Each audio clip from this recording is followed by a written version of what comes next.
Good afternoon, good morning, everyone. Thank you so much for attending. I'm really delighted to get to moderate this discussion between Alicia, Saul, Gottfried, and Carter in learning about, learning more about at least this kind of explicit relationship between psychoanalysis and anarchism. The quote that continues to come up is Otto Gross's quote, the psychology of the unconscious is the psychology of the revolution. And I'm really looking forward to hearing both in your presentations and in the subsequent conversation, how these ideas pervade throughout your work, clinical, theoretical, and so on.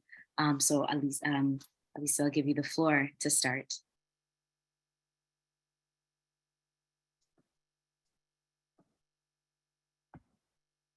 I should start, right?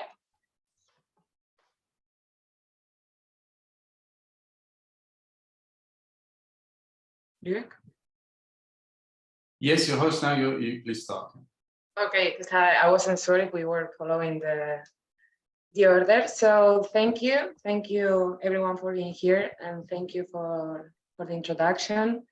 I'm actually really happy to be here, but also really nervous. I think that this space is much needed. And it is also an honor, no, to share it with people that I admire so much. I also wanted to apologize before I start, not only because of my accent, but because I have a chronic illness and today just kicking really hard. So I'm feeling a little dizzy and a little confused. And I hope I can make the best out of it, because I really wanted to be here today, but I'm feeling just like, I don't even know how to explain it. Anyway, as I was saying, while I believe that the conversation on anarchism and psychoanalysis is much needed, I think that we face several obstacles when discussing both topics. No? On the one hand, I think that neither of these two positions occupy a central space. At least here in my context, I live in Catalonia, and well, anarchism is kind of big in Catalonia, also in Greece, but it's not like a central topic on academia, activism, or public agenda. And kind of the same thing happens when we are speaking about psychoanalysis. And on the other hand, I think, or I feel that when there are spaces in which we can actually engage in conversations on anarchism or psychoanalysis, I, as a feminist anarchist, I still find it difficult to actually discover places in which to speak from an intersectional, transdisciplinary, feminist, and heterodox position about both anarchism and psychoanalysis. And I think that this is also due to the reproduction of a master's discourse within both fields by people in privileged positions. And I wanted to also let you know that I haven't been really writing about anarchism yet. I mean, it's like an ongoing thing that I'm doing. And pretty much everything that I'm going to say today comes from my activism as an anarchist and as a feminist. And before I started, I wanted to share with you a quote that I really like by this one anarchist historian from Catalonia. He was a professor in Barcelona. His name is Tomás Ibáñez. And he has this book, which is called Anarquismo es Movimiento, Anarchism is Movement. And he has this quote that I wanted to share with you. And I quote, "I have fought for some time against the guardians of the temple, that is, against those who want to preserve anarchism in the exact form they had inherited it, at the risk of suffocating it and preventing it from evolving," end of quote. And I think that this is not only something that we can see when we approach anarchism, but also something we can see when we approach psychoanalysis. And while I believe that the work developed by the people that I'm sharing this space with is a much better introduction on how psychoanalysis and anarchism converge and also diverge. Sorry. I wanted to focus on introducing some notes on how I think that psychoanalysis and anarchism can work from an intersectional and feminist point of view. And this is maybe because I believe that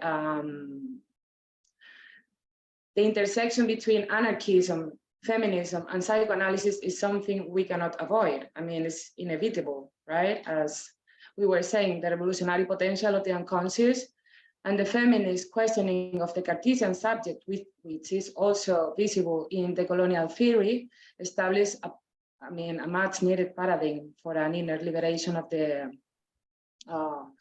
subject, which I think is central for anarchism. Nevertheless, I don't want to focus on ontology today, but I wanted to introduce some notes that I've been working on that have to do with feminist reading on the master's discourse and the construction of reality or political reality, as I referred to. So I know that many Lacanian feminists have been developing an articulation between Lacanian theory and feminism around the notion of the symbolic.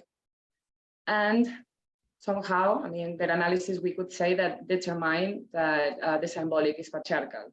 But today I want to move from the notion of the patriarchal, from the symbolic to the notion of reality. And as I have argued as well, I believe that reality results from discursive operations. And this reality is built to imitate the subject's three orders of experience. So, in other words, political rhetoric instruments aim at creating a fantasy whose structure includes a symbolic, imaginary, and a real. And the final goal of this political fantasy is to limit the subject's experience to a political imposed reality. Thus, the political struggle over hegemony aims at structuring such levels. In this sense, reality is continuously biased by the hegemonical ideology and also by the positions of power. We could then say that our current political reality is androcentric, and describing reality as androcentric and not just patriarchal also allows for a broader and more complex analysis of power structures, and also how we may be oppressed, but how we are also privileged by those structures, which I think that we are lacking in our analysis. So I believe that the main discursive operation through which reality is actually built is the master's discourse. So we know we have a master signifier that intervenes in a battery of signifiers. And such intervention results in the production of knowledge and meaning, and also in the subject's emergence. From a feminist perspective, I argue that the master signifier that intervenes is man or masculine. So it results in the creation of an androcentric reality. And at this point, a question just like came to my mind, I guess. And it's, can we actually like destroy or dismantle androcentric reality? Can it be done through the creation of a feminine reality? If so, can this feminine reality or this feminine subversion make power disappear, or will power stay there, right? So I believe that this struggle to be able to be the one to be able to impose the master signifier is pretty much the struggle of hegemony, as Chantal Mouffe and Ernesto Laclau defined it, is the imposition of a particular as a universal. So from my point of view, this assumption of a particularity as a totality implies the exclusion of certain forms of life. So the imposition of an S1 will always make the opposite of S1 emerge as excluded. So I don't know if I can share with you. Yes. So I wanted to share it with you. I believe that in this structure, we have something that is left and that goes outside of reality, which is the opposite of S1, which is everything that is not the androcentric subject. What was, okay. in the article of Maria Liliana Ottaviano, she speaks of, well, the name of the article is Women Political Subjects in the Lacanian Left. She says that a feminism that is symptomatic of politics is a feminism that does not claim to be a universal, but is willing to accommodate all diversity and dissent in terms of sex, gender, and decisions, end of quote.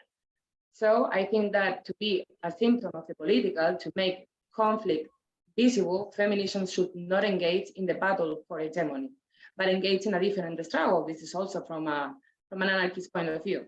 And I think that this is where anarchism engages also with intersectional feminism and psychoanalysis.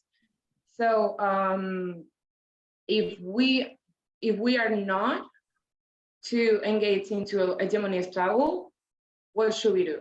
I don't believe that I have the response. I mean, when feminism has engaged into struggles for hegemony, we have excluded other people. This is seen when we are speaking about feminist positions against trans women or against sex workers. Why? Because every time we try to put or to create a master signifier, we are actually leaving some people behind, or in this case, outside of reality.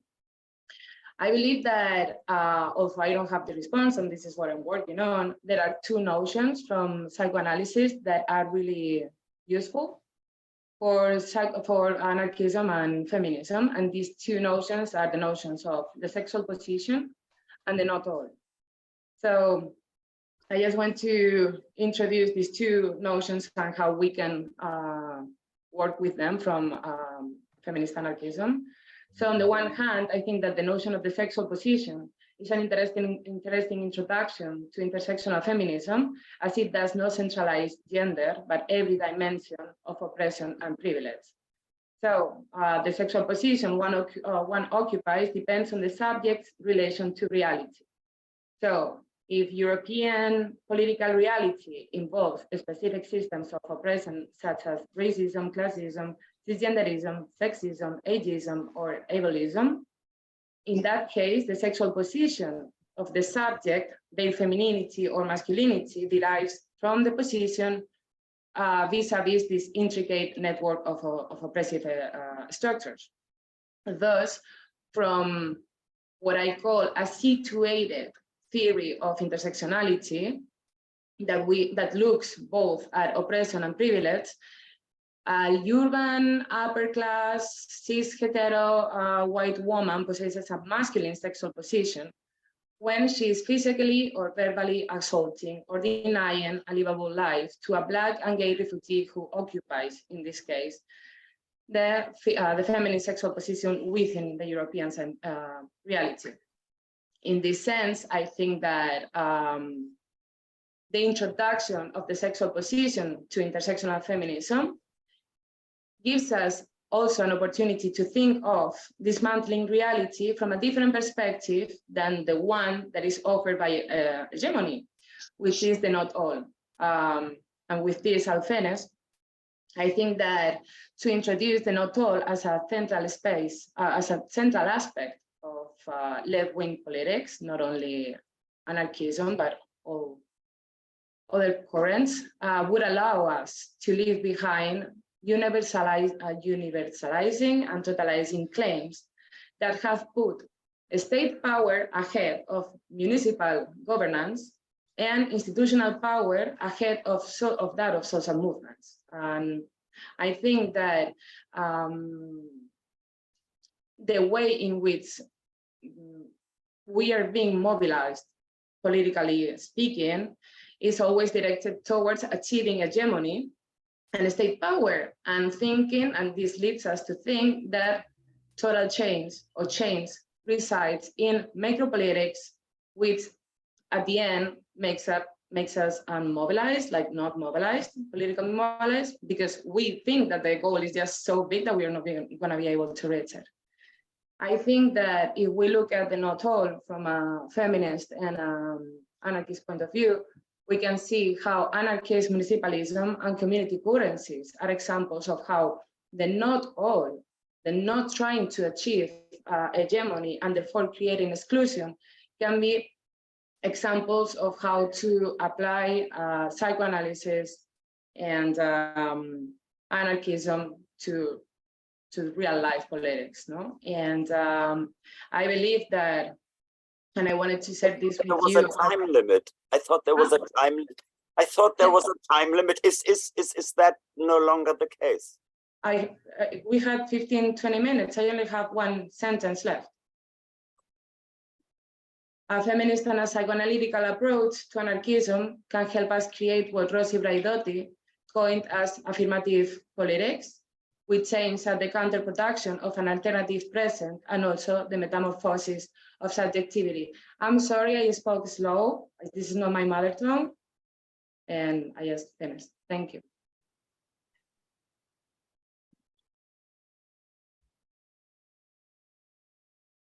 Thank you so much. Alicia, next we have Saul. Me, all right. All right, hello everyone. Sorry about this flickering screen, actually. I don't know how to shut it off. So maybe I'll switch my own camera off. Hang on. Maybe I won't.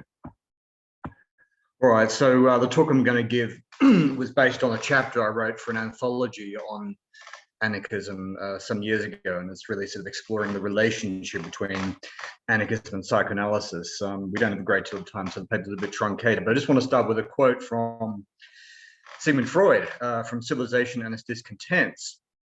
And he says, in our research into and therapy of a neurosis, we are led to make two approaches against the superego of the individual.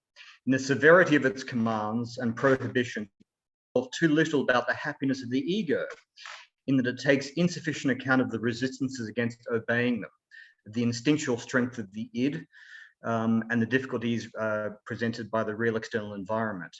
Consequently, we're very often obliged for therapeutic purposes to oppose the superego, and we endeavor to lower its demands.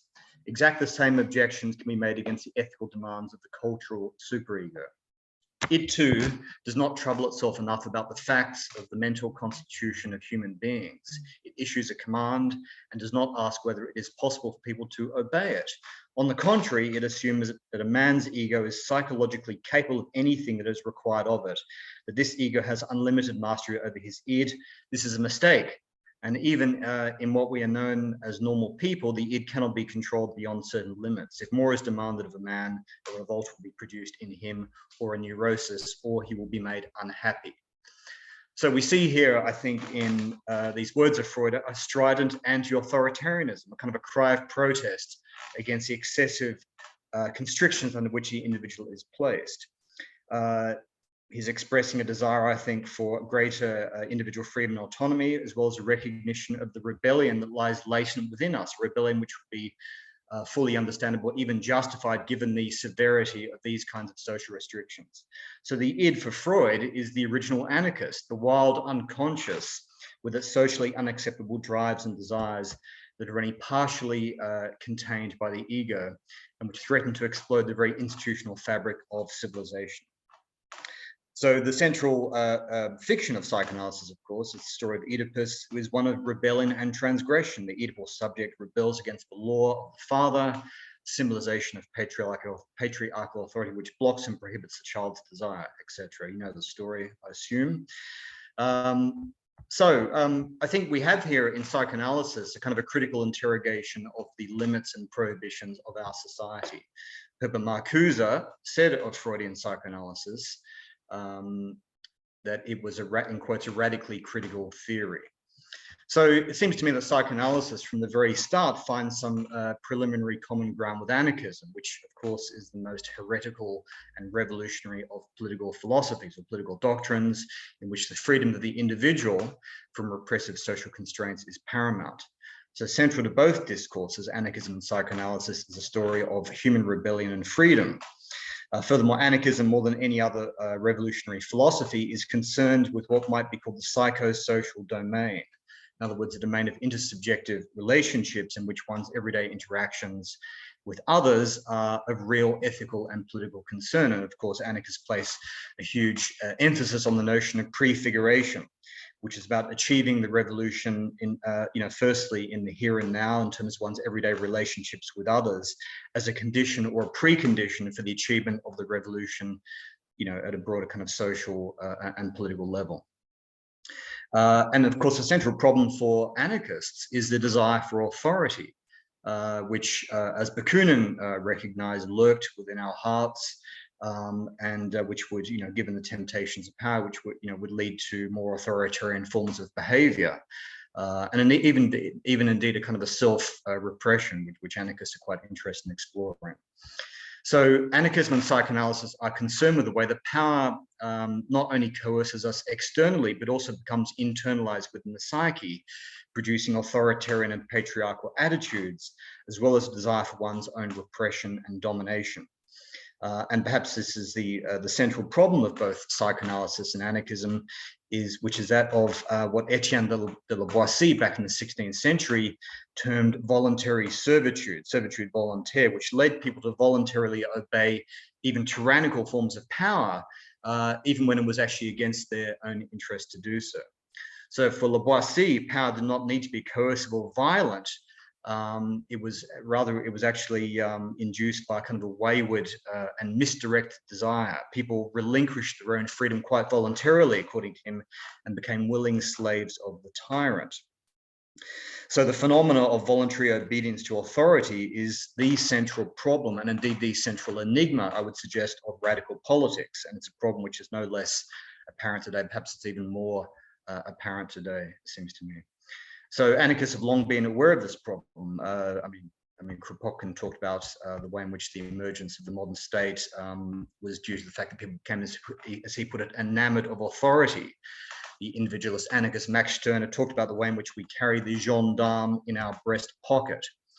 So, it's clear to me that there's a very pronounced parallel, one could say, between psychoanalysis and anarchism in terms of sort of investigating these kinds of problems. And of course, Freud's famous work in the psychodynamics of groups, where he talks about the way in which the group is constituted through the libidinal bonds which are formed between the individual members of the group and the leader.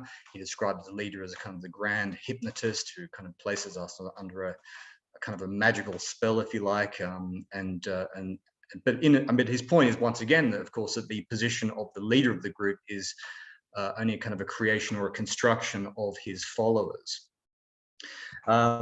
So I think both discourses are very much concerned with the same kind of problem, which is the problem of authority and the way in which authority and domination or self-domination becomes internalized within the individual.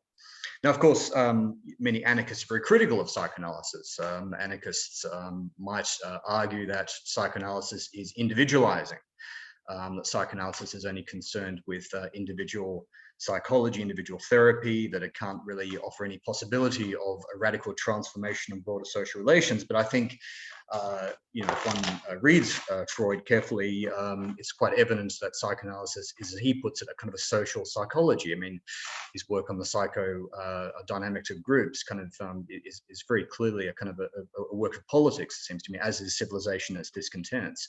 So Freud is very much concerned with, the groups, with the individual's subjective relations with others and the way in which social bonds are formed.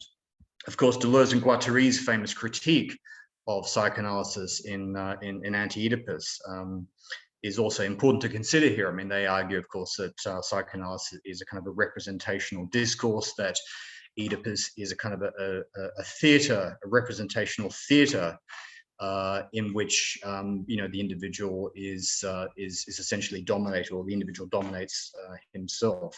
I think that's sort of a more interesting critique, if you like, of psychoanalysis. I'm not sort of entirely persuaded by it. Of course, there's a very, I know one of our speakers is going to be talking about Otto Gross, I believe, but Otto Gross was a follower of Freud, who also declared himself an anarchist. He believed that there was kind of a clear revolutionary potential in psychoanalytic theory. We find the same kinds of, or similar kinds of ideas cropping up in the thought of Wilhelm Reich, who wrote The Mass Psychology of Fascism. and Reich argued that in a way sexual liberation and revolutionary politics in a way go hand in hand, and we need to kind of liberate the psyche in order to actually liberate us from social tyranny. And he also had this, of course, this explanation of fascism, which was about, he said that fascism sort of comes from this kind of desire for one's own repression, from sort of conservative and patriarchal attitudes, from a repressed sexuality, and so on. Herbert Marcuse, another very important thinker who wrote or rewrote Freud's Civilization as Discontents in his reinterpretation of it, Eros and Civilization, makes similar kinds of claims actually about the way in which society is based on certain kind of self-repression of sexual desires. And all of these three thinkers, I would say, even though, well, certainly Otto Gross was an anarchist, perhaps the other two weren't, at least not explicitly, but nevertheless, they're certainly drawing upon the kind of the revolutionary implications of psychoanalytic theory. Now, difficulty here, of course, is that things not quite so simple for Freud, actually. So, I suppose another way of reading Civilization and its discontents is as a work which is deeply pessimistic about the human condition. Freud, which the individual is not exactly well suited to social constraints, that he always rebels against these kinds of constraints, but civilization has a very necessary function in kind of censoring our desires, purely for the purposes of peaceful coexistence. So in a way, Freud is sounding a little bit like Hobbes here, I suppose, actually, in proposing something like a sort of a social contract theory, whereby the individual gives up his sort of desires and drives in order to simply be able to live peacefully with others. And of course, there's very deep skepticism in Freud about the capacity of the individual to kind of I suppose to freely manage his or her own affairs. And of course he invokes Hobbes here with his famous line, "Homo homini lupus," man is to man a wolf. So we have I think on the one hand a certain kind of interesting parallel that can be drawn between anarchism and psychoanalysis, and on the other hand I think we also have a certain kind of tension which I really wanted to try to unpack a little bit in this paper. And it's here that I turn to Jacques Lacan, who I think also has a certain kind of degree of skepticism, let's say, towards revolutionary politics. And of course this was suggested in his famous or infamous remark to the young students of May '68. He said, what you desire is another master, you will get one. In other words, in your kind of, as he would say, your sort of hysterical, revolutionary discourse, you simply want to, in a way, reinvent authority, reinvent power, reinvent the discourse of the master. So the thing about Lacan is that I suppose for me the central point here, or the central problem here for Lacan, is the relationship between law and desire. Of course, for Lacan, it's precisely the law of prohibition which actually constitutes desire. And if we map this on, if you like, to the question of revolutionary desire, it might be the case that the anarchist who decides to transgress the law, or to transgress legal and political authority, is in a way kind of, you might say, actually using the law as a kind of an excuse, or as a sort of pretext for his or her constant impotence, if you like, his or her constant failure in the sort of the attempt to actually achieve a revolution. So we're now faced, I think, with the slightly, as revolutionaries, we're now faced with a slightly troubling conclusion that it's that in a way anarchists or revolutionaries need the state, need some symbol of authority in order precisely to constitute their revolutionary desire. And I think that's a very sort of interesting problem, actually, which we need to somehow come to terms with. So what do I propose here? So as a hypothesis, what I'm suggesting here is not simply symbolic authority, in other words, a prohibitive figure of the master, or in political terms, a state, is necessary in order to sustain revolutionary desire, but that it might even serve as a sort of cover or an excuse justifying a certain revolutionary pathos. In other words, it might not be the case that a certain figure of absolute and repressive political authority allows us to say effectively, we would be truly free if it were not for the state that stands in my way or stands in our way. In other words, is there not a sense in which anarchists fantasize about the all-powerful state that denies their freedom in the same way that they fantasize about the freedom that awaits them once the state is destroyed? So we have at least to consider the possibility that the revolutionary narrative actually needs the state to sustain its desire, and indeed that this might even prevent us from living freely in the here and now. Now, so how do I get around this very real problem, this kind of sort of dialectic between the desire for freedom and the law of prohibition, which Lacan identifies? Well, that is the question. So it's here that I turn to Lacan's very famous theory of the four discourses. As you know, there's the discourse of the master, which, if you like, is a discourse of the state, of political authority, of sovereignty. There's a discourse of the university, which is, I suppose, the discourse of scientific authority. There's a discourse of the hysteric, which in a way is the revolutionary's discourse. And then there's a discourse of the analyst, which in a way is kind of Lacan's I suppose, way of sort of short-circuiting this constant sort of revolutionary, or this constant sort of circulation between these four discourses, right? So in a way, the discourse of the analyst is like the sort of the circuit breaker between the revolutionary desire of the hysteric on the one hand, and this kind of drive to kind of reinvent the position of mastery, to reinvent the discourse of the master, to reinvent the state. And of course, if you look at the blood-stained history of revolutions, revolutions only really succeeded in kind of reinventing the state or reinventing the place of power. So how does the discourse of the analyst work, and how does this sort of map onto politics? Well, I'm just going to cut to the chase here because I'm aware that I'm probably running out of time.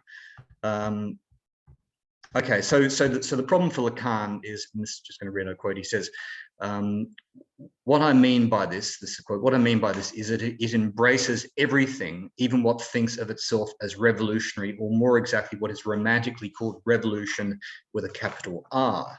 The discourse of the master accomplishes its own revolution in the sense of doing a complete circle. Right, so what he's suggesting here is that, once again, revolution simply reinvents mastery, reinvents the position of political authority.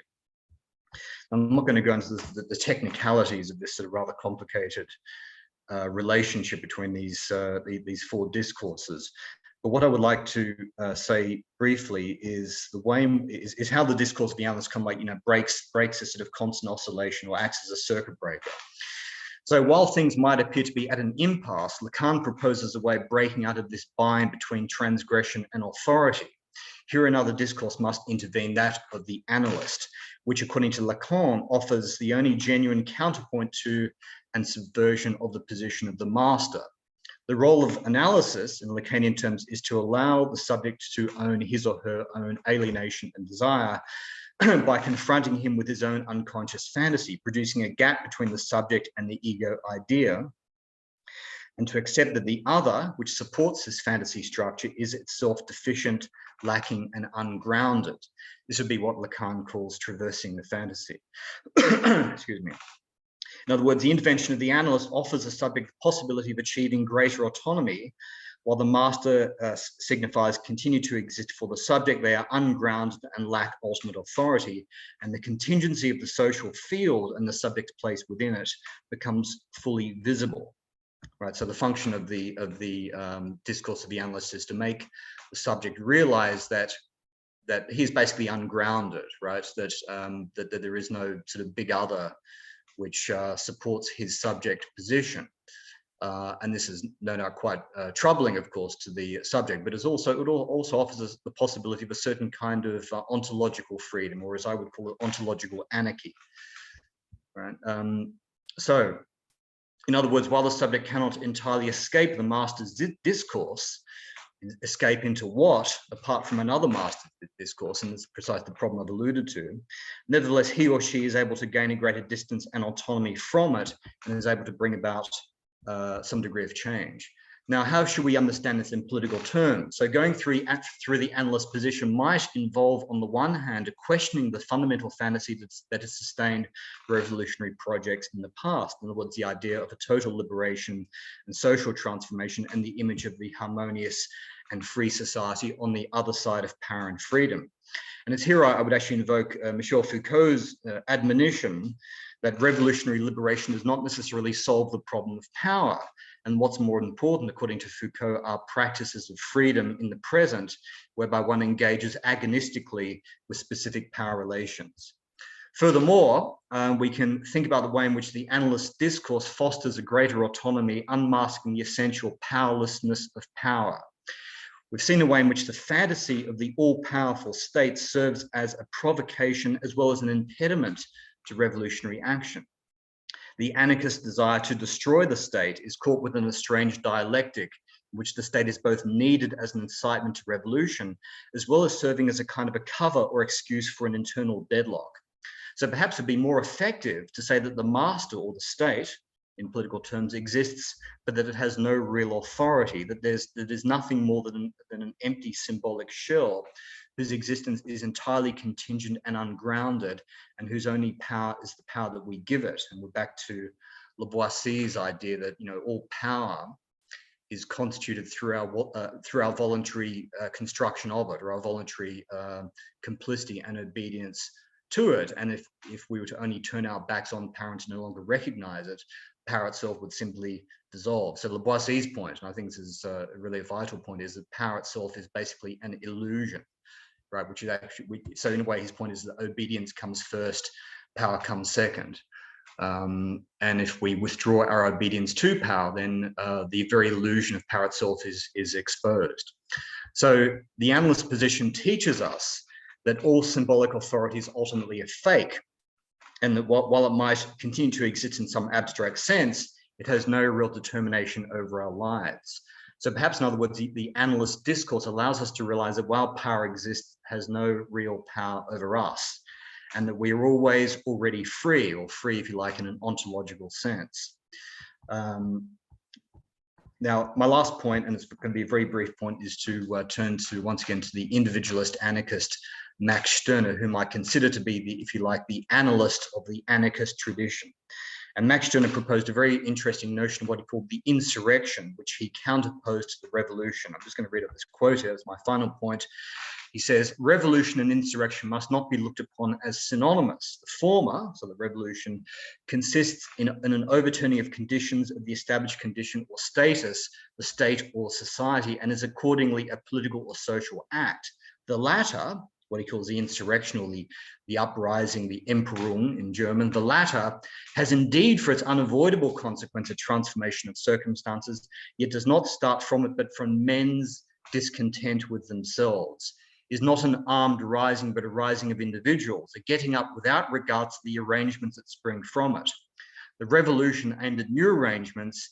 Insurrection leads us to no longer let ourselves be arranged, but to arrange ourselves, and sets no glittering hope on institutions. It is not a fight against the established, since if it prospers, the established collapses of itself. It is only a working forth of me out of the established. So what he's saying here, very briefly, is that unlike the revolution, which springs from the hysterics condition of powerlessness, which is why it seeks always to insert itself within the position of the master, the insurrection, on the other hand, signifies an indifference to power, And it starts from the condition of ontological freedom or ontological anarchy. So it's not a question of seeking to transform social relations, although this might be one of its outcomes, but rather of the subject distancing himself from power, turning his back upon it, whereupon power itself collapses. So Stirner, the analyst of the anarchist tradition, shows us how we might shows us not how we might become free on the back of a revolution, which, as we know, would only re-establish authority, but how we're already free and how we might come to recognize this beyond what he called the spooks and the apparitions of power. I shall leave it there. Thank you very much for your attention. Thank you so much, Saul. Next, we have Gottfried. I just wanted to say, Mr. Liss, if you are so demonstratively rather read the newspaper, could you please switch your image off? That would be very kind. So what's it about reading the newspaper?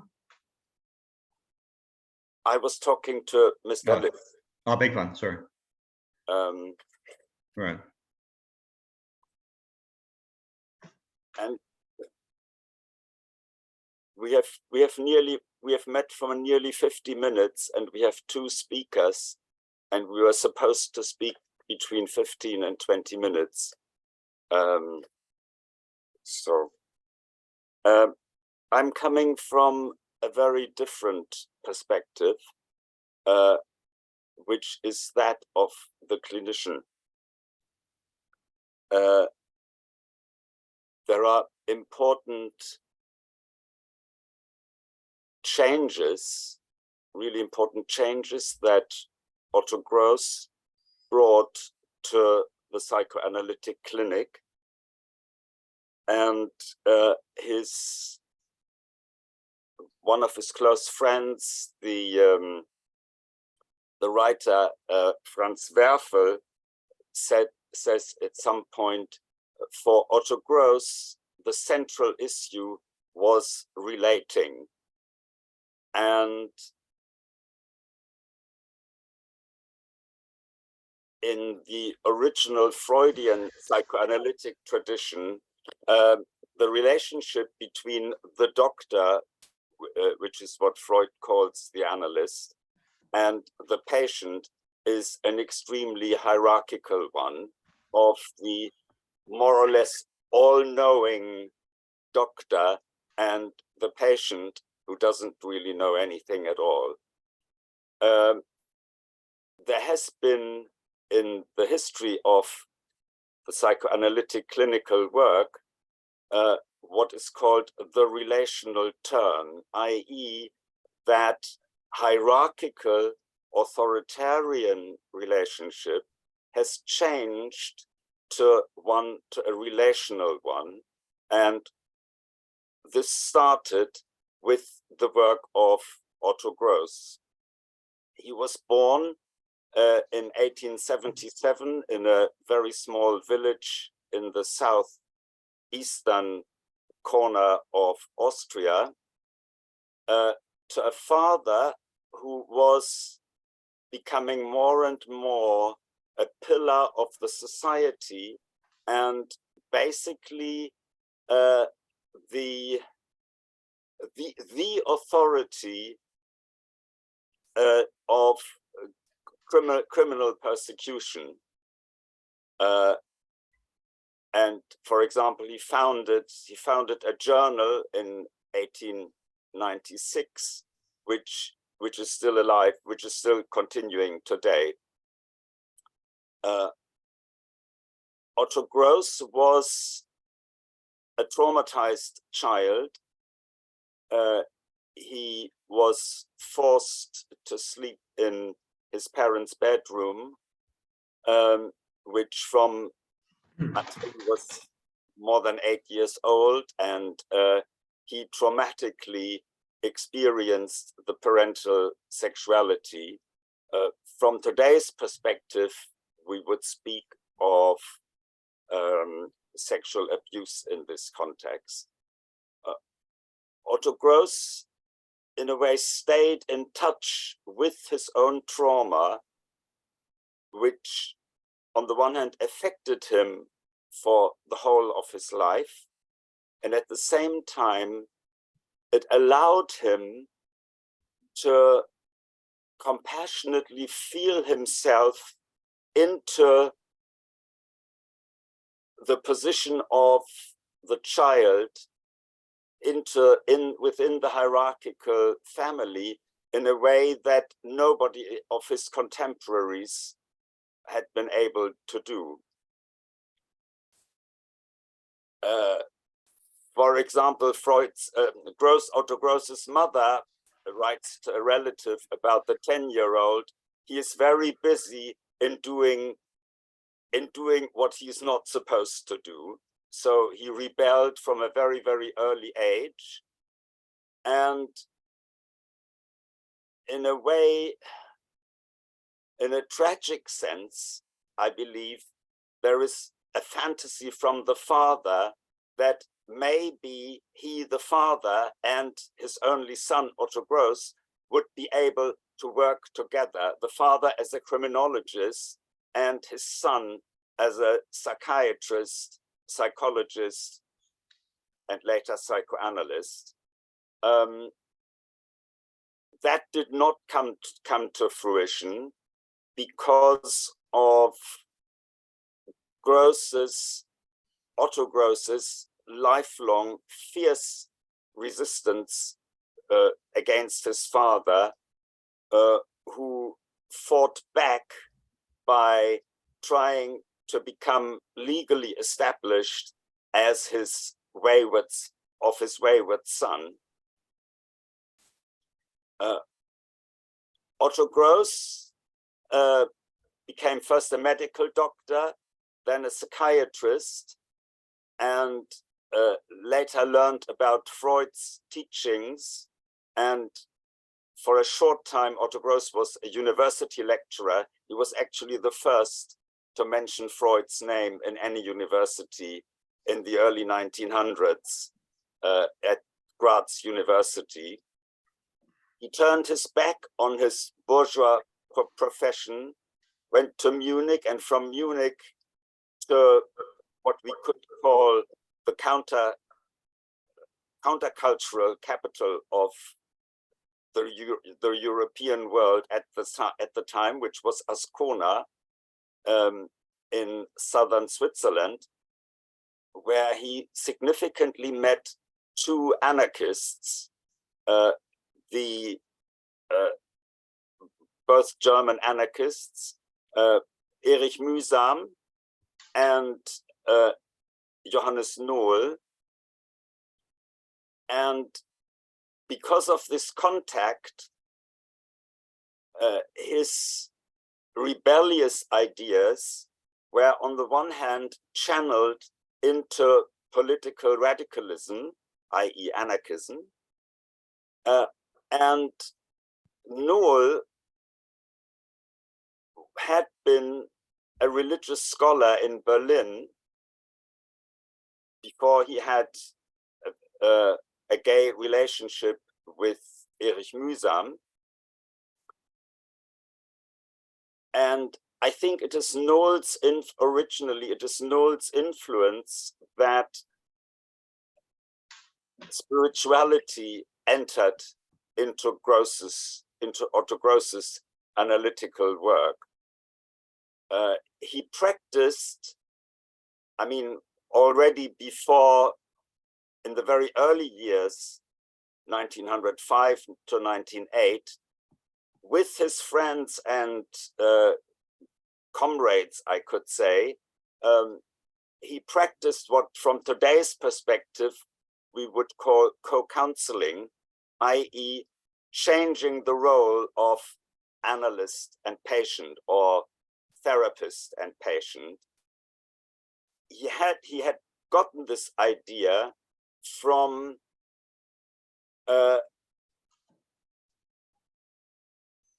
the theories of the French revolutionary Pierre Proudhon, who coined the word mutuality in around the 1830s. And later on, the Russian anarchist Peter Kropotkin wrote a book, in some sense, an anti-Darwin book on mutual help, a factor in evolution, as opposed to the endless struggle of the fittest, which in one sense is what Darwin proposed. Otto Gross took this idea of Kropotkin into the clinic, into his clinical work, and aimed towards what we today, this was not his work, but what we today we would call mutuality in equality. And so that was a break of the hierarchical clinical tradition that had been used before. He entered into Gross entered into analysis with Carl Gustav Jung, and that's the first documented, at times, mutual analysis. Jung writes to Freud, I'm analyzing Gross all day, and when I'm too exhausted, he starts analyzing me, and I gain hugely important insights into myself for this. In contrast, from my perspective, what we have heard before from Saul, there was not great sympathy. There was no sympathy between the psychoanalytic clique of Freud and Jung on the one hand, towards anything that had to do with politics, particularly not with revolutionary politics or even anarchism. Otto Gross was excluded from their ranks in an extremely hostile way. I mean, to the extent, for example, there is a text by Jung in which, in the original introduction, he writes the following ideas I've worked out in cooperation with Otto Gross. The title of the paper was The Significance of the Father in the Maturing of the Individual. And in later editions, Jung took out Otto Gross's name. And so in a way, he falsified the record.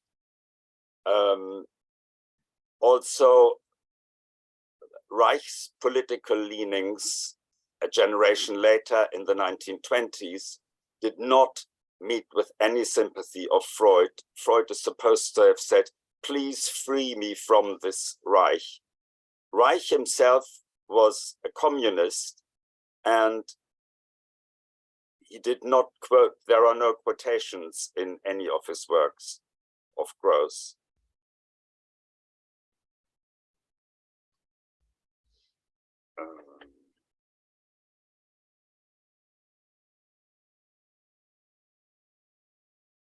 That early trauma in Gross's life stayed with him for the rest of his life in the form of drug addiction, of which he, in part of that, he died in 1920.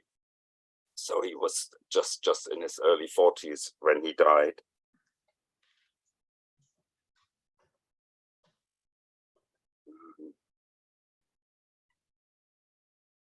He was, in a way, a feminist of his time.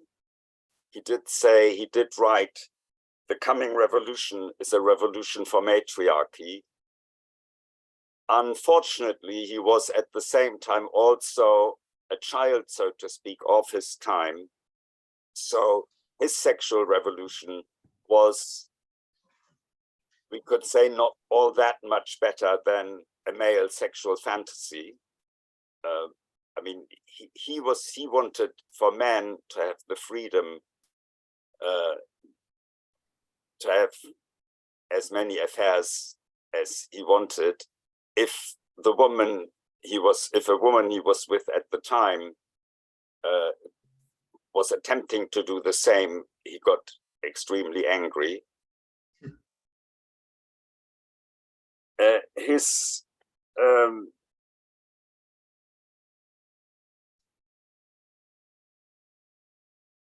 The most important the most important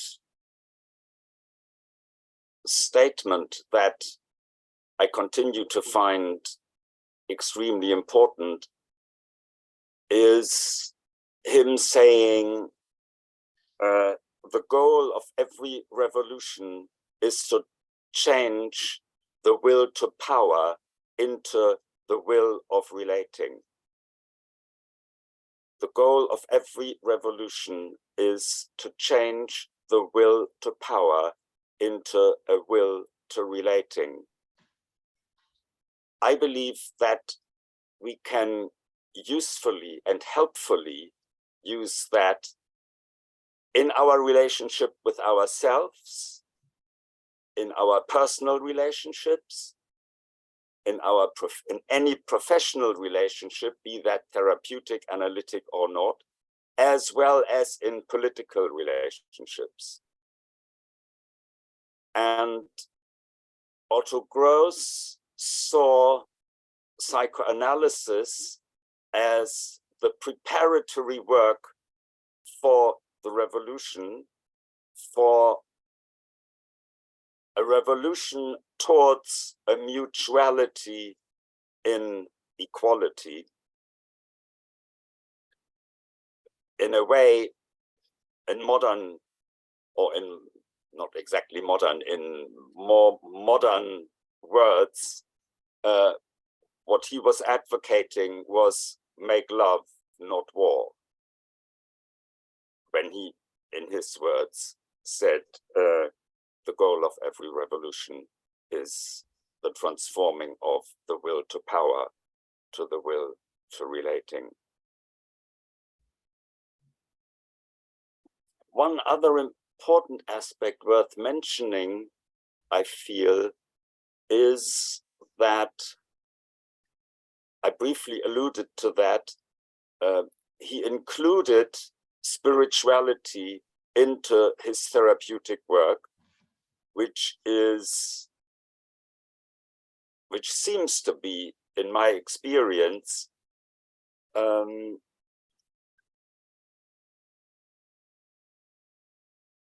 which seems to continue to be a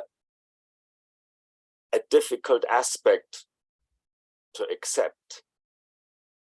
He spoke of the sacredness of love, for example, and implied in that, or not just implied, a spiritual dimension, as he did to any kind of relating.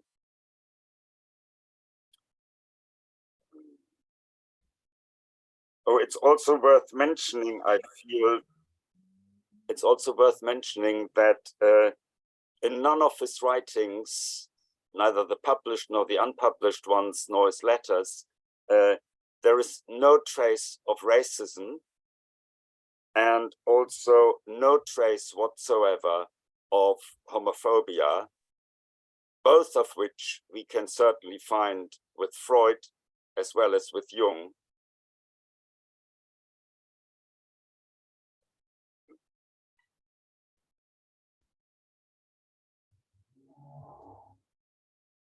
Yes, a last thing that comes to my mind is that in my understanding, the aforementioned goal of every revolution being the transformation of the will to power into the will of relating is about, in clinical terms, is about the creation of safety. There is no change possible without safety. And in a further development of Gross's ideas, this is not something that he explicitly said. For example, I'm applying his ideas today, for example, with the hostile vocabulary of the psychoanalytic clinic. If I just take one term, defense, analysts speak about the defenses of the patients that need to be broken. This is how they speak. Any defense is a protection and needs compassionately understood and respected and accepted.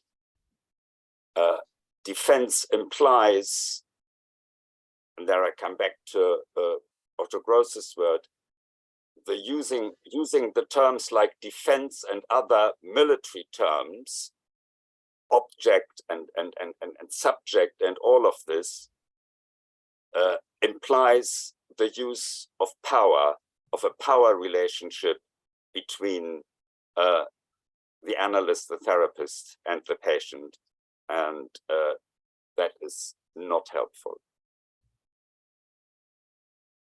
I stop here, and I hope for a discussion on these points. Thank you. Thank you so much, Gottfried. And last but not least, we have Carter. I'm pretty sure it's least. I don't know. I guess we'll find out. Hi all. I'm gonna pull up this thing. So I wrote some stuff. I might depart from it depending. So getting ready for today, I was thinking about what I wanted to call this, and I thought I'm working on this book idea in my head, and I'm calling it Field Theory, which, as you'll see in a minute, is like a really horrible dad pun. And so what I'm offering you here kind of is like my effort to sketch out this stuff. So you're helping me with my writing process, and I guess I thank you and I beg your indulgence with that. So what I want to think through with you is a few like fragments, you know, in the style of David Graeber's book, Fragments of an Anarchist Anthropology. I'm sort of thinking about like, what are these fragments of an anarchist psychoanalysis as I see it, and particularly with an eye towards praxis. So I want to talk about how anarchism has influenced my psychoanalytic practice, like broadly defined, and about how coming from a background of psychoanalysis and anthro and has shaped how I approach anarchism, like as a thing that I do, right? Not so much as a higher order theoretical model, but as like just like stuff that I do in my life. From my perspective, anarchism is a practice of making people harder to abuse, which is also my goal as a therapist, right? To make my patients more indomitable, more psychologically and materially free from coercive control. But that's also like my goal for myself and for everybody else, is to make us harder to abuse and coerce. So in all the work I'm doing right now, there's sort of a few like overlapping themes. One of which is like field theory, is in I'm using anarchism as a theory to think about the field of psychoanalysis. So psychoanalysis as an institution, as a culture, and in terms of how it imagines what is supposed to be happening between people. And so a lot of my work as an academic and an activist has involved like this anarchist critique of the field of psychoanalysis. But the other part of field theory for me is I thought I was going to be sitting outside when I gave this talk, so I was about to turn my camera and go, look at my fucking field full of cows. But then my kid's outside, and if she sees me, then she's going to be in my lap, and then it's going to be a problem. So my big reveal doesn't work. But I live on like a working farm in a rural part of the northeastern United States. And I come to anarchism kind of via like the agrarian tradition. Like my immediate ancestors were all peasants. I spent a lot of my formative years in peasant communities around the world, and like I'm not a peasant. Like I have a PhD and a 6-figure salary, so like let me not bullshit about that. But that's kind of like a tradition that has a lot of lessons that I try to hold on to and keep going, from like animal husbandry to cooperative organizing to like foot dragging and sabotage in face of institutional authority. All these kinds of things that James C. Scott talked about as weapons of the weak, trying to keep weapons of the weak sharp. And the field theory, I guess, finally is like, what do anarchism and psychoanalysis tell us about the shit that happens in the interpersonal field? What happens between us, and what guidance do they have as to how we might be more ethical in our relations with each other? And I would hazard a guess that perhaps our discussion actually could take that up as a matter of parallel process, frankly. So let me expand upon these things roughly in the order I just laid them out. So I want to tell you about a paper that I'm finalizing called To Love and to Smash. I don't know if smash translates in the United Kingdom. Smash in the United States is slang for have sex. I don't know if that has crossed the pond. I'm not sure. So To Love and to Smash is the remarriage of psychoanalysis and anarchism, and about half of that paper is like a retread of Gottfried's work, which he just talked about, so I won't repeat that. So what I'm going to try to summarize is like the critique that I make of the field of psychoanalysis when you look at psychoanalysis through what James C. Scott calls an anarchist squint. And then following kind of some review of that paper, I'm going to talk kind of loosely about agrarianism and cows and the undercommons and pirates and my farm that used to be a sex commune and shit like that.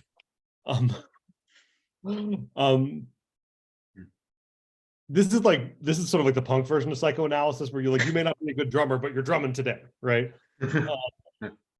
So in To Love and to Smash, I use Gottfried's work to revisit Otto Gross as this key figure in the intellectual and institutional formation of psychoanalysis. I talk about him as a precursor to people like Fanon, and like Fanon, I really need and draw on his work. And also I have a lot of reservations about the way he talks about and deals with women that we maybe want to talk about because that kind of, it seems really important.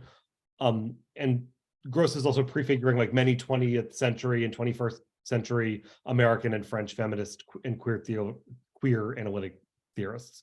So he was doing queer theory before queer theory was queer theory. And you know, Gottfried has talked about how his treatment by Jung kind of prefigures like the way institutional psychoanalysis would go on to use its authoritarian power by weaponizing psychoanalytic ideas and practices to destroy internal critics. That's actually what I'm most interested in my scholarship right now, is how does psychoanalysis try to destroy internal critics and dissidents? And from there, I want to talk a little bit about American psychoanalysis and its investment in authoritarianism and whiteness. And so I'm just going to read you this section of the article. And it starts with a quotation from an epigram from Douglas Kersner, who writes that authoritarianism in psychoanalysis is not the property of the particular personalities who are in control. It may have its source in the way Freud structured the psychoanalytic movement. That's from his book, Unfree Associations. But make no mistake, psychoanalysis is authoritarian. Whatever Adorno may have thought about fascism being psychoanalysis in reverse, in the practical reality is that our present-day institutions and norms leave much to be desired in their liberatory potential. The defensive crouch that institutional psychoanalysis has held since its beginnings has fostered a cloistered anaerobic environment in which petty authoritarians thrive. Kernberg has rightly critiqued American psychoanalytic institutes as fostering cultures of narcissism and authoritarianism, in which senior psychoanalysts constitute a kind of priestly caste who hold tremendous and mystified phallic authority that less empowered members of the community wind up admiring, envying, and fearing. And here it's worth quoting Fromm at some length for his thinking about disobedience, which is very anarchist in spirit, sheds light on the present state of psychoanalysis. Fromm writes, there are priests not only in religion, there are priests in philosophy and priests in politics. Every philosophical school has its priests. Often they are very learned. It is their business to administer the idea of the original thinker, to impart it, to interpret it, to make it into a museum object, and thus to guard it. Then there are the political priests. We have seen enough of them in the last 150 years. They have administered the idea of freedom to protect the economic interests of their social class.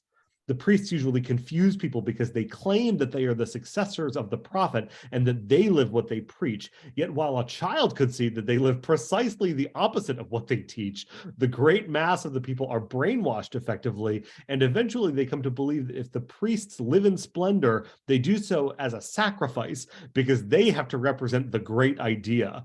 Or if they kill ruthlessly, they only do so out of revolutionary faith. Come on, Eric Fromm. So it is in psychoanalysis, where our philosophical priests serve joint appointments as political ones. To enter the psychoanalytic community as a novitiate trainee, which not coincidentally is really the only way that one can enter it, regardless of one's prior knowledge or standing, is to make oneself subject to forms of illegitimate authority and coercive control that are uniquely psychologically violating and perverse. Priests are liable to abuse, and to hide their authoritarian abusiveness behind their splendor and their veneer of wisdom. Psychoanalytic priests are no exception. The encapsulated nature of psychoanalytic institute culture is such that these violations are rarely talked about or even fully legible, either inside or outside of the institution. So from here, I go on to prove the shit out of that claim through the discussion of several different empirical studies, including one that I did, but I'm going to spare you all of that proving the point for the sake of time. Short version, psychoanalytic institutes are country clubs with books in the United States. They are extremely rapey. They systematically discriminate against people of color and poor people. They are easily captured by charismatic, masculine, as I think Alicia was alluding to, leaders who build cults of personality through self-dealing and parasitic corruption. Basically, that's the vibe in the US these days. So to quote further from this article, novitiates in the psychoanalytic community are entering a realm of secrets. More than anything, secrecy is the defining feature of psychoanalytic culture, from Freud's secret committee forward. Because the primary purpose of institutes is training clinicians, in part by making them go through their own treatment, every psychoanalytic institute is woven together by a web of secret relationships. Who analyzed whom, who supervised whom, who's related to whom, who allegedly sexually violated whom, who left under a cloud. And this secrecy is partly legally mandated in the United States, partly ethically mandated, and partly, I would argue, fostered way beyond its strict necessity. And I think there's two related reasons for this. One is because the mystifying secrecy of these intimacies, it carries an erotic charge that's often a familiar, comfortable, trauma-saturated emotional register for people who come from unboundaried and incestuous families, as many would-be psychoanalysts do, from Gross, as Gottfried said, forward. Another is that, as in abusive families and in cults, webs of secret special relationships enable the exercise of soft power and emotional manipulation by the people at the top of the power hierarchy. And a third is that psychoanalysis, being basically locally governed in the United States, it draws its members from the small populations of elite and segregated affluent communities where these institutes are located, who often have complex and overlapping relationships. Country club with books. So these novitiates in psychoanalysis are entering a thick field saturated by libidinal dynamics of power and desire. That's a fancy way of saying they're walking into an emotional shit show. The novitiates, these highly perceptive and clinically experienced, like gifted children in the Alice Miller vein, they're attuned to this complexity from the beginning, but they don't know how to make sense of it often, and obviously no official explanation is forthcoming. So like young children well-versed in mentalizing their way through the emotional minefields of their families, they do their best to make sense of the power dynamics and align themselves with them in ways that make them feel safe. Which is not just a cynical exercise for them, because they're usually richly emotionally rewarded in ways that they really need, and also financially rewarded, like through referrals, which are the coin of our realm, for so doing. And I would argue that provisioning for the needs of people below you on a hierarchy in this way is highly coercive. So as in any abusive family, somebody needs to be the bad child. And as in abusive families, the bad child is typically the one who will not stay silent about all of the injustices and violations that are transpiring without anyone else saying a word. It's no big surprise who tends to speak up. Those people who are already experiencing themselves as outsiders, whether it's for sociological reasons or temperamental reasons, or probably both. In my experience, it's outsiders for whom their outsider status is basically egocentric, who tend to become internal critics. These are also often people who are drawn to anarchist politics for much the same reasons. People for whom being an outsider is an ego-dystonic state of affairs and one they're eager to remedy, tend to be particularly ready to align themselves with existing power structures and to collude in the scapegoating of more vocal outsiders. So this is, I see it, end quote, so to speak. This is basically my read of American Psychoanalytic Institute culture, and I would like to burn it to the ground. I'm embarrassed to say, Saul, you were talking about how we internalize these, modes of authority and they live within us as objects. Like, I put up with this shit for years. Like, as a new psychoanalytic clinician, I like contorted myself and adjusted to it, and I thought that would make me valuable and successful. Like, I bought the hype.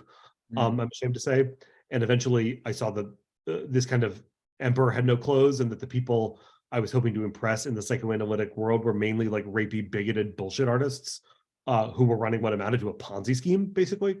And it, I got really grossed out at the Faustian bargain I had been trying to sign on to, in like the idea of like being an obedient liberal and being thrown the scraps of my betters. And I realized basically I can do that or I can leave. And so I left. And that's how I got to live on my farm, Mayday Farm, that's what it's called. 32 acres, 1,500 feet up in the hills, far from the city. I hasten to add that this land was very stolen. This house built of stolen goods by settlers. I'm a settler. I own stolen goods fifth hand. Let that not go unsaid. This house used to be a sex commune. Before I moved in, well before I moved in. Nobody wants to be in a sex commune. Like most sex communes, I think Saul, you wrote about this in an article that you sent around. It was short-lived, probably for all the reasons you note, and probably because it's fucking cold here. It's not. This isn't it. But the reason I'm telling you all this is not just to be a goofball, but because I wanted to practice like way outside the gravitational pull of American Institute culture that was otherwise have like taken over my life. And I wanted to live a very different kind of life. And there's more to be said about that than we have time for because I'm running up on my time. So I have all kinds of stuff about like what I'm up to up here of like carbon sequestration, farming, and teaching the, college students at a poor public college here and teaching them about psychoanalysis and anarchism and doing union organizing. I have all kinds of, self-congratulatory shit that I wrote, but I'm not going to bother with that right now because we don't have time. And it's all sort of to the idea of, this agrarian tradition in anarchism is something I think that there's a lot for psychoanalysts to learn from, especially because it's an ethic of care, both at the level of like the community and the environment that I think is a corrective to both like psychoanalytic individualism and also the kind of anarchist individualism of like, don't tell me what to do, right? And there's more. I'll leave it on this note. Psychoanalysts talk a good game about understanding aggression, but they don't act like they understand it. Typically, they reveal themselves all the time to not understand what they're saying through their behavior. And I think it's because there actually isn't a lot in psychoanalysis that really acquaints you with your actual aggression. It just acquaints you with your fantasies of it. And that's kind of bullshit. And then where real aggression reveals itself is in acting misogynistic, right? Acting, acting bigoted towards your fellow human beings, and other things like that. And what I would suggest is like, I got a cow in my field right now named Meatball, because it's gonna be, and I take care of that cow by hand every day, and in a year I'm gonna shoot it and eat it. And I think that acquaints me with my aggression and my responsibility for myself far more than anything that I could learn by lying on a couch. And I think it speaks to something, a real weakness of psychoanalysis, of like a refusal to, this insistence on being apart from the world, as if that were even possible. But that's my time, so I'm going to shut up now and talk to my friends here. Thank you so much, Carter. Thank you so much to all of our wonderful presenters. In approaching this conversation, something that I was really struck by and something that I've been thinking about a lot is a piece that came out recently that was pretty polarizing. It was about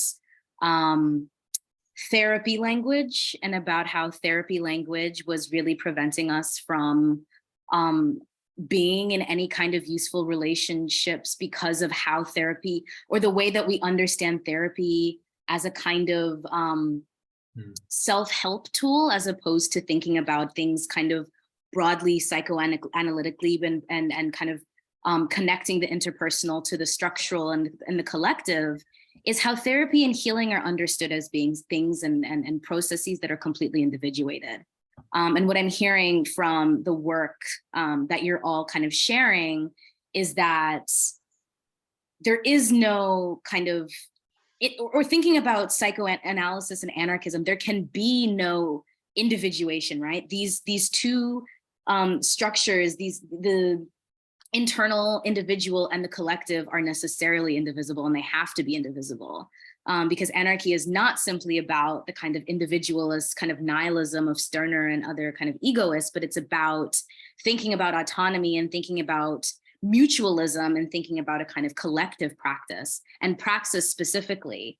And we don't have too much time, I think, but I'm thinking about something that Saul said about the practices of freedom in the present, kind of connected from something Carter had mentioned about, an eye kind of constantly towards praxis, and a praxis outside of a way of kind of marshaling the individuated self, which comes up a lot in kind of anarchist critiques of psychoanalysis. And so what I'm really interested in with regards to this idea about praxis is I'm really interested in kind of how we can understand and think about psychoanalysis and anarchism together and centralizing these ideas of identity politics, which is a lot of what I was hearing from you, Alicia, like thinking not about the kind of universalities of what it means to be woman, and how that necessarily flattens the kinds of women that are rendered and are unwomaned and rendered to the margins,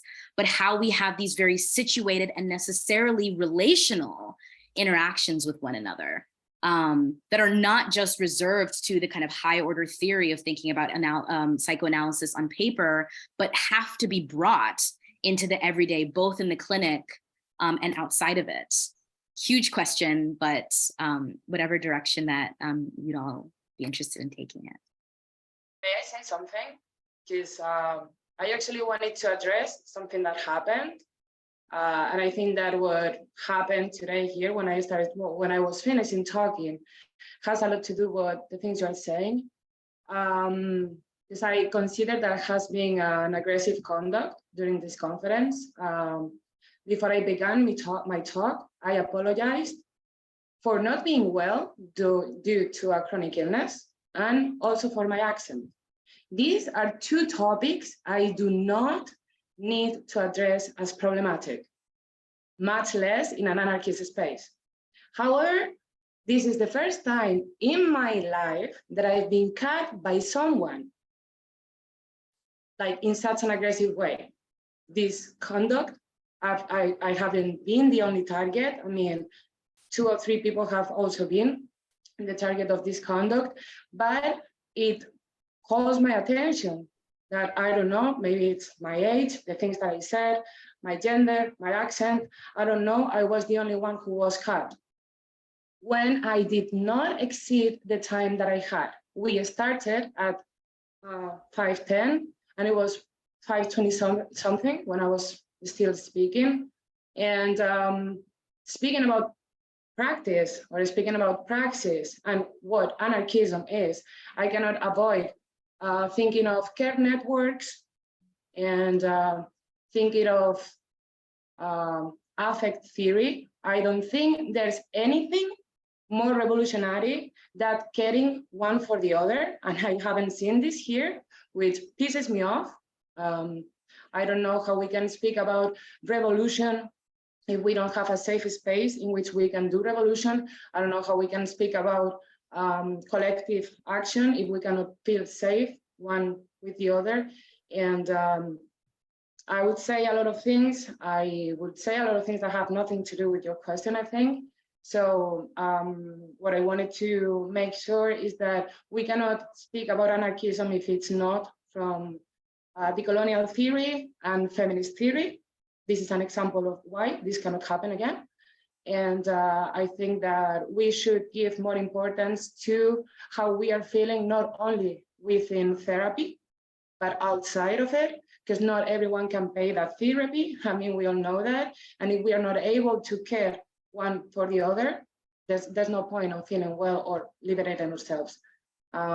This is pretty much, I mean, I'm just not in a good mood. I know that I'm getting nervous, and I would rather just like, this is my participation for today. Thank you very much, though. I really loved your talks, but I don't feel comfortable anymore.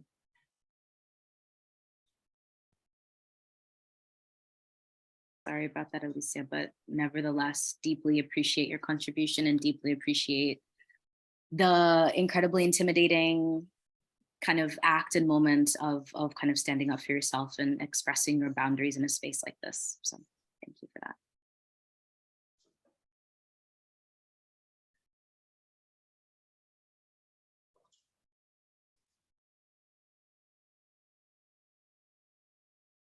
I think you're like drawing our attention, Alicia, to like, I came to anarchism from psychoanalysis, not the other way around. And one of the things that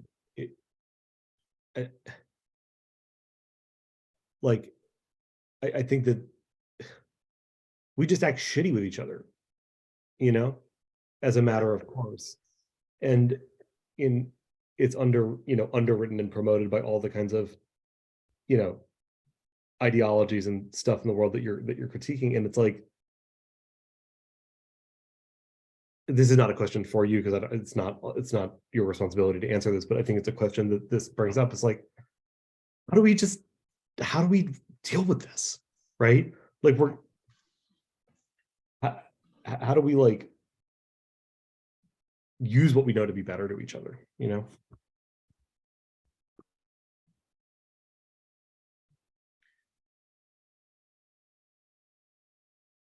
I mean, and this seems to be the eternal struggle that's at the center of anarchist theory and praxis, right? The kind of constant refrain of killing the cop in your head and not fully understanding or recognizing the ways in which kind of carcerality is enacted kind of constantly, right? In the kind of ordering and marshaling of behavior in the ways that we order and discipline ourselves. How do we make that stop other than And this is, I think, in kind of reading about the connections between the two, this is where I think a really kind of, what do they call it? Like an psychoanalytic anarchism or an anarchist psychoanalysis, whatever, offers a really useful kind of mutual entanglement, right? It's a psychoanalytic practice that is not solely concerned with kind of plunging the depths of our own psyches, but plunging the depths of the psyche in order to, and with a deliberate orientation of living better in the world and being in better relation to others. But that's far easier said than done, right? Because I don't think that any of us would like to believe that there is an authoritarian in our head, despite the fact that there is one that exists. And anyone who's participated in anarchist organizing knows that pretty intimately, in all of the same ways that kind of white cis heteropatriarchy kind of continually emerges in these spaces. The same kinds of already vulnerable people are disciplined and ostracized and so on. And so I think perhaps the utility of the psychoanalytic question is the compulsion and the kind of frequency and the ease with which these structures of violence and exclusion reproduce themselves in our interactions. But I'm not the expert. I don't want to speak too much about any of these questions. That's a pretty good impression of an expert. I don't know, man. I just want to say my apologies to Alicia if you experienced me as aggressive or dismissive. My apologies, my sincere apologies. Personally, I'm more interested in a discussion which links for me with what I was saying earlier on about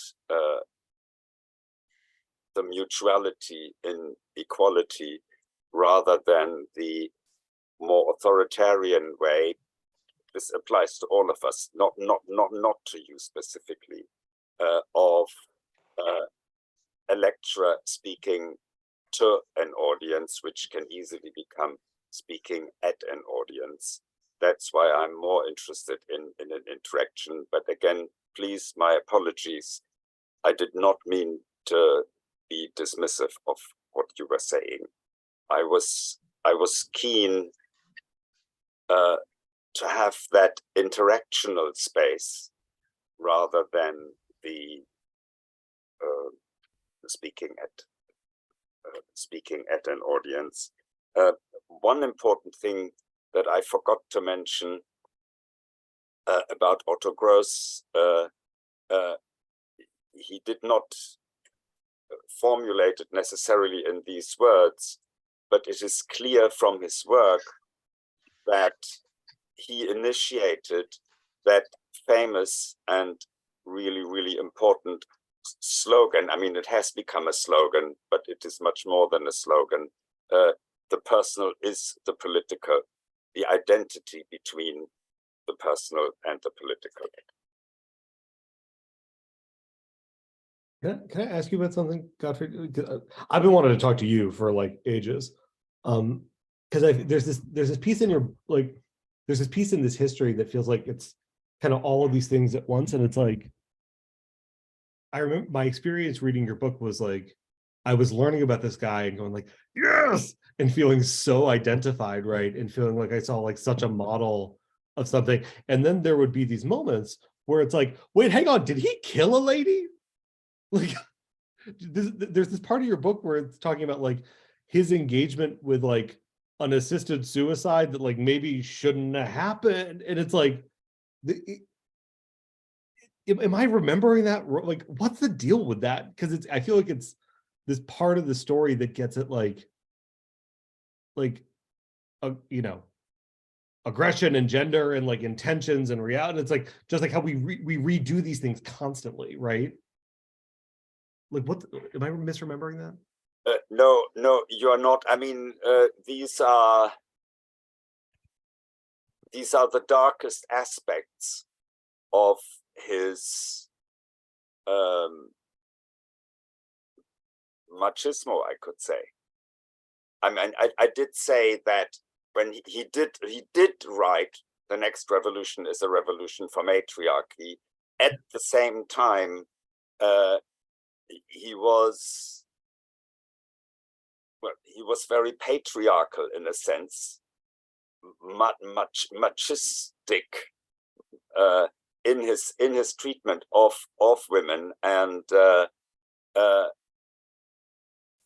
that his lover Sophie Benz committed suicide with an overdose of cocaine that he left for her, and that there is another woman earlier, I think in 1906, who killed herself also with poison that he left for her, apparently because, I mean, in his defense, he said, but it is not convincing to me, he said he saw that she would just end up in psychiatric institutions, and if that were the case, it would be better if she killed herself, which is extremely authoritarian and certainly not very good.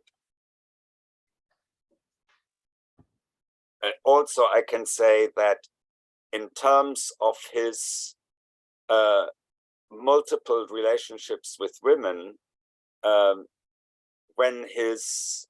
during the time that his wife was pregnant with their son, she writes to her friend that she considered committing suicide as a pregnant woman, because he had an affair at the same time with her very best friend, and in the end they both gave birth to a son, each of whom they called Peter,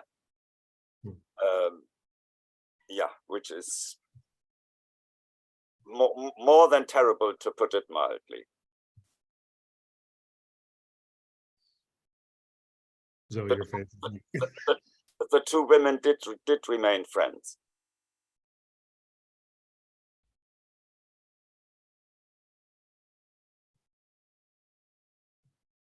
So I'm kind of curious, I guess, how, and this is maybe specific to psychoanalysis, but also very kind of general, how do you hold these contradictions that he's talking about, the kind of the new dawn of the matriarchal, at the same time that he clearly has no regard for women, period, in his own life? How does that trouble the readings of him?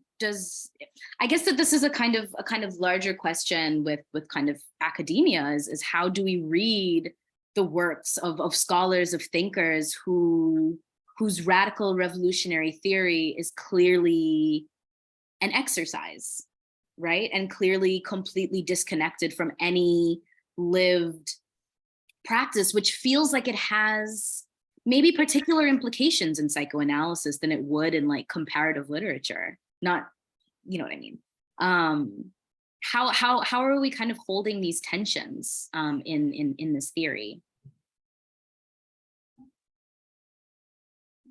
I want to say something about the matriarchal revolution, because it comes to my mind the idea of the master's discourse that I was discussing. You know, like I think that if we keep thinking on this binary question, I mean, okay, we're going to have a reality that is going to be ruled by women, but who is going to consider what a woman is? No, and I think this is problematic. To be speaking of matriarchal revolution, I mean, this is something that you know, like neocon wives, like this new thing with trapped wives again, they say the same, but they are not refusing power. So I don't know how a matriarchal revolution needs to be an anarchist. And I think that we run the risk of actually engaging in power again. No, I think that being able, as I said, you know, like the master signifier that is going to act or intervene could be a woman, but that's going to change things. Will Black women be considered as women, for example, in Europe? Trans women, sex workers? I don't think, and I think this actually connects with your second question. I think that the theory that they offer has no future because they don't engage in actually feminist actions in their daily lives. Maybe that's why they keep thinking about women as these, I don't know, magical creatures connected to nature. And we're like, I don't know, like this Rousseauian way of thinking about women, as he thought about Emilio and Sophia, no, and Sophie. And I think that when, male authors like create this kind of idea of women, maybe because they haven't engaged in actual like political relationships with women, and that's why they think that liberation maybe comes from that. So I think to this point, this kind of reminds me of,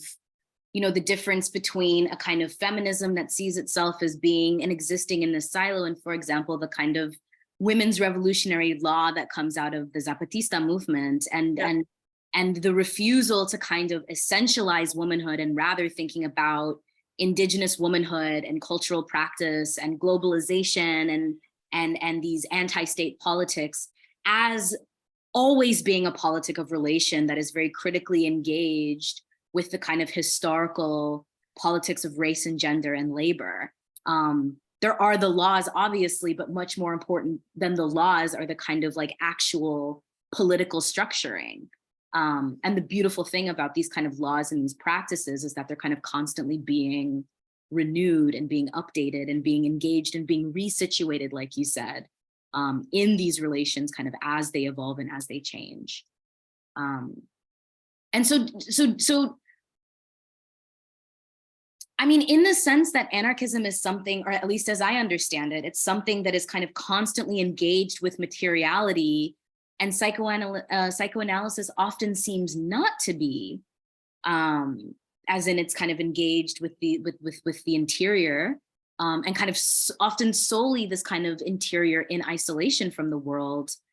How do we kind of see a kind of orthodox psychoanalysis kind of at odds with, for example, abolition, with social movements, with these kind of new and kind of constant political responses to the kind of moment that we're in of late modernity?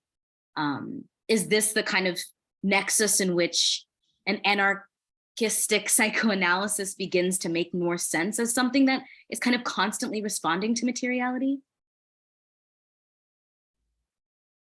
I mean, if I can just chip in here, I'm not so sure that psychoanalysis is all that abstracted from materiality, and indeed from society and social relations. I mean, even in Freud, you know, he talks about intersubjectivity. It's not about the individual. It's about how the individual relates with other individuals, and with family and with society and political structures. So it's about the analysis of groups and collectives. I mean, I think that's right there from the start of psychoanalysis, and of course, if you go to Lacan, I mean, Lacan's whole point about the the way in which the unconscious is structured through external social signifiers. I mean, that's very much kind of if you like, a materialist understanding of the individual psyche. I mean, I just think it's a mistake to somehow imagine that psychoanalysis is this kind of conservative, abstract, individualizing kind of discourse. Perhaps certain versions of it are, but I think in the Freudian tradition, that's certainly not the case, I would say. Could I respond to that a bit from the clinician side of the fence? Sure. Because, you know, at a textual level, I agree with you, right? And then I think the question is, okay, well, he wrote that, and then what did he do with that? And then he built an infrastructure that was enormously insular and hierarchical and alienated from all kinds of material reality, right? And then that propagated on a franchise system around the world, and it wasn't equally divorced from material reality in every place, but certainly in the United States, it really, really is in all sorts of ways. And I think you could, if you read Sherry Turkle's history of Lacan, I think it's sort of the same, right? Where like he said one thing, and then when you look at the institutions that they built, it's like, well, these are just some randoms talking to each other, basically. But he also abolished his own institution, of course, didn't he? I mean, because he refused to be, he refused to have an institution which was simply associated with him and his name. I think it's been more nuanced now, I would say. I mean, and of course, Lacan was very critical of what he called, the ego psychology of, as was practiced in the United States. And so I think the point I would simply make here is that there is this kind of radical dimension, even in orthodox psychoanalysis, which we need, which if we're considering the question of anarchism and psychoanalysis, which we need to consider more carefully. Let's go back to the roots and let's try to kind of pick out the kind of the radical strands, if you like, of not only psychoanalytic theory but also psychoanalytic practice. And there's a piece in what you're saying. I'm sorry, I don't want to talk too much. There's a piece in what you're saying that I can really get behind, and then there's another one that I would want. Like, I feel like it sort of depends on how we relate to theory and psychoanalysis, right? That I think a lot of the reason, I'll say at least in the clinical domain, a lot of the reason people bother to offer readings of Freud like you're offering is basically to say, no, see, it is in the Bible and so it's allowed, right? That it's this legitimating. I don't think that that's what you're doing in your argument. I think you're approaching it from a more philosophical perspective. But in the clinical wing, that's why people do that, is to be like, no, daddy said it, so it's okay, right? And like that orientation to theory makes me like, bah, right? But an orientation to theory that's basically like, this is an instruction manual, right? This is like a guide for how to do stuff, right? Then in that case, it's like, okay, well, if it's in there from back in the day, cool. If it's not, I guess we'll figure, like, but does that see what I'm driving at? Like, yeah, no, I see where you're coming from, but I also think within anarchism and amongst anarchists, there's a certain kind of hostility towards theory. I find. I mean, and I just think it's just an illusion. We have to engage with. We're inevitably caught within theory. We can't just imagine that we're somehow just doing practice as divorced from theory. I'm much more interested in just sort of deconstructing the tradition, but to deconstruct it, you actually have to go back into it and kind of respect the tradition as well. You can't just dismiss it. That'd be my point. On which is your claim? On what is your claim stated that anarchists are against theory, please? Well, there is that kind of. I mean, it's very paradoxical, of course, because anarchism is a theory. It's not just a practice. But there is a certain kind of anti-theoretical disposition, I think, among certain anarchists who just imagine that they can just somehow. Maybe what is practiced with certain people is not necessarily a practice with all people, and maybe you should differentiate a little bit more. If I could perhaps maybe offer something in thinking about Black anarchism, particularly, as I co-authored a small book about that. I think that part of the reason that we embrace a kind of, I guess if we could crudely call it a kind of anti-theoretical approach, is because we argue that so much of kind of Black political organization and sociality is by definition kind of anarchic because of the exclusion of Black Americans along with Indigenous people outside of the US social contract. And so much of how Black people have organized in community have not needed to utilize theory because mutual aid and voluntary participation and so many of these other modes of organization have been so fundamental to Black survival.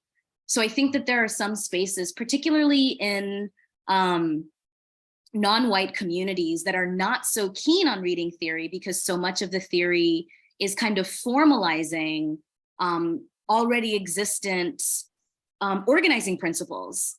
So there isn't necessarily a need to read Kropotkin on mutual aid or you know, others when this has been a kind of tenet that has ensured that we didn't die, or that ensured that people were able to support other people in escaping from enslavement or creating maroon societies, you know, all around the world, or engaging in land projects.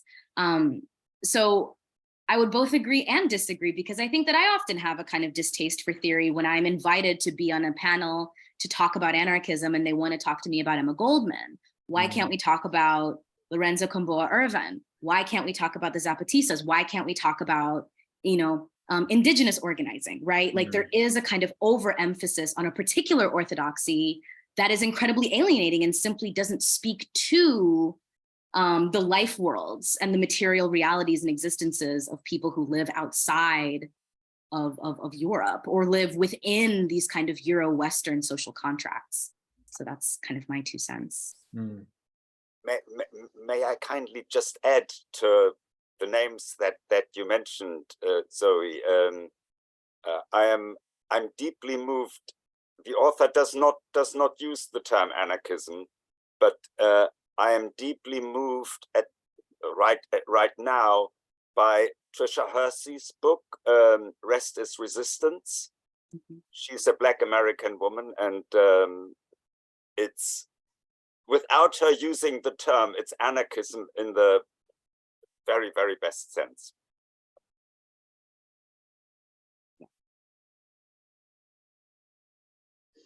I think that you're right. And I think that as well as Marxism has been going through like this, for example, feminist critique on the idea of the worker, I think that anarchism needs to go or undergo like the same thing. And I think that we still think of modern anarchism, Kropotkin, Proudhon, and it has nothing to do with not only with the society, but also with the subjects that we are speaking about as political subjects. And I think that we need to review.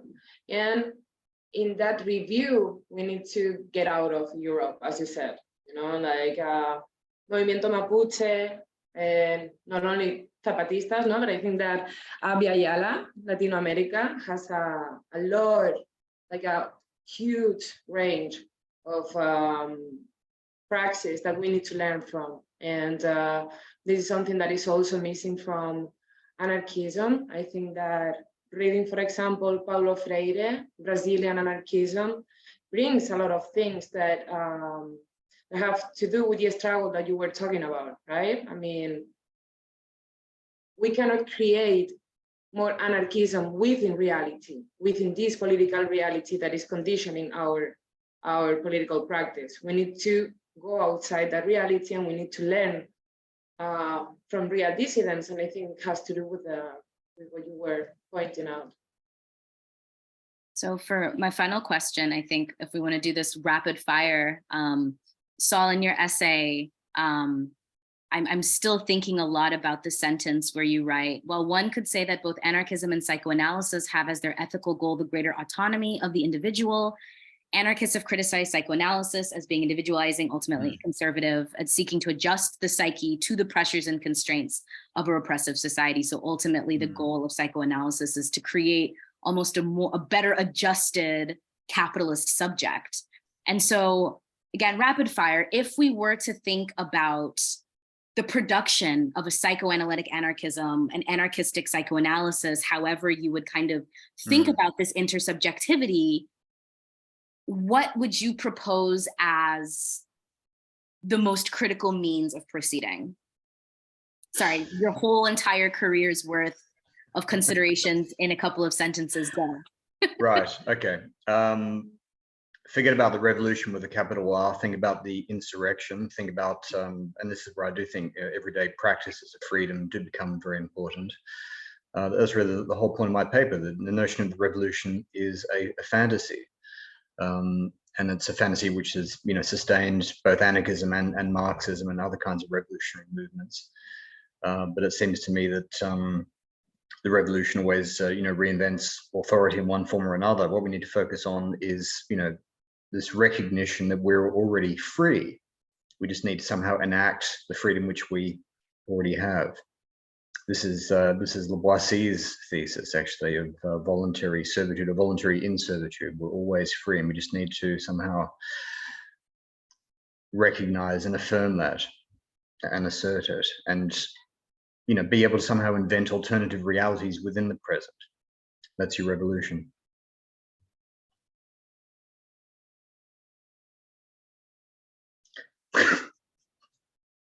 That's tough.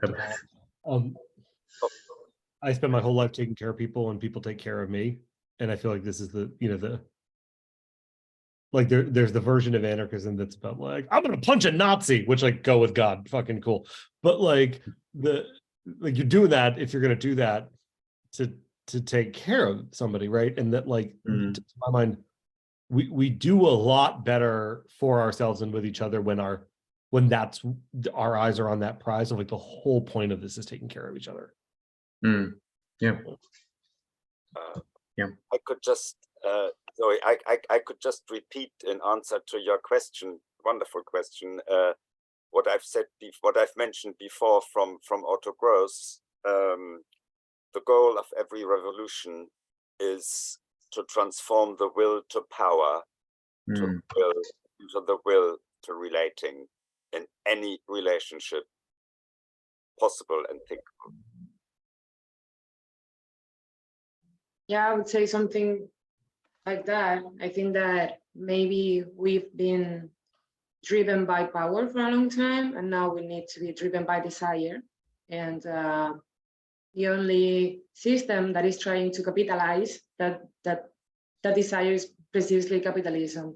And I think that we need to offer an alternative to that, and that it has to be constructed from somewhere else. And sorry, if I could just say, I mean, I do think that is the message even of Freudian analysis. I mean, I think, I don't think Freud was simply just trying to adjust the ego to the pressures of society. I mean, if you read him, he's quite clearly railing against these kinds of pressures to conform, isn't he? Well, so he did say where it was, ego shall be. That's a Freudian quotation. Where the ego shall be. Yeah. Well, we need to have some kind. We need to have some. Yes. I mean, but that's not it with anarchists. So it's down with anarchism from Freud's perspective. Well, yeah, maybe anarchism, but I mean, his. I wouldn't say that he was a political conservative. Actually, I think it's a bit. He's saying a number of different things. I mean, surely, yeah, the whole point about psychoanalysis is to reduce suffering, to reduce the suffering of the individual. And Freud was very keenly aware of the way in which, living, in a society and living under capitalism, living with all of these pressures to conform, it brings about immense suffering. I mean, this was, and so surely that there's a kind of a redeeming aspect to Freud's thinking, in a sense. I mean, and I don't think he was actually all that hostile, really, to any notion of kind of social change or even sort of social transformation. I think he was perhaps willing to recognize the possibility that some kind of major social transformation can actually liberate the individual and reduce human suffering.